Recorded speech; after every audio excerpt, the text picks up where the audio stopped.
ന്യായാധിപന്മാർ 14 അധ്യായം 1 മുതൽ 6 വരെ തിരുവചനങ്ങൾ. വരക്കുമാർ. അനന്തരം ശിംശോൻ തിമ്നയിലേക്ക് ചെന്ന് തിമ്നയിൽ ഒരു ഫെലിസ്ത്യ കന്യകയെ കണ്ടു. അവൻ വന്ന് തൻ്റെ അപ്പനെയും അമ്മയും അറിയിച്ചു, ഞാൻ തിമ്നയിൽ ഒരു ഫെലിസ്ത്യ കന്യകയെ കണ്ടിരിക്കുന്നു, അവളെ എനിക്ക് ഭാര്യയാക്കി തരണം എന്ന് പറഞ്ഞു.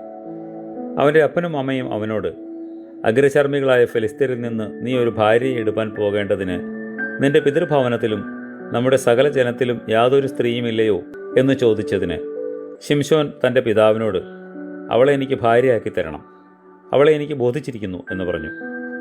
ഇത് കർത്താവിനാൽ ഉണ്ടായത് എന്ന് അവൻ്റെ അപ്പനും അമ്മയും അറിഞ്ഞില്ല. അവൻ ഫെലിസ്ത്യരുടെ നേരെ അവസരം അന്വേഷിക്കുകയായിരുന്നു. ആ കാലത്ത് ഫെലിസ്ത്യരായിരുന്നു ഇസ്രായേലിനെ വാണിരുന്നത്. അങ്ങനെ ശിംശോനും അവൻ്റെ അപ്പനും അമ്മയും തിമ്നയിലേക്ക് പോയി. തിമ്നയ്ക്കരികെയുള്ള മുന്തിരിത്തോട്ടങ്ങളിൽ എത്തിയപ്പോൾ ഒരു ബാലസിംഹം അവൻ്റെ നേരെ അലറി വന്നു. അപ്പോൾ കർത്താവിൻ്റെ ആത്മാവ് അവൻ്റെ മേൽ വന്നു. കയ്യിൽ ഒന്നുമില്ലാതിരിക്കെ അവൻ അതിനെ ഒരു ആട്ടിൻകുട്ടിയെപ്പോലെ കീറിക്കളഞ്ഞു. താൻ ചെയ്തത് അപ്പനോടും അമ്മയോടും പറഞ്ഞില്ല. കാരുണ്യവാനായ മശിഹ, പാപബന്ധനങ്ങളിൽ നിന്ന് ഞങ്ങളെ നീ അഴിച്ചുവിടണമേ. ആമേൻ.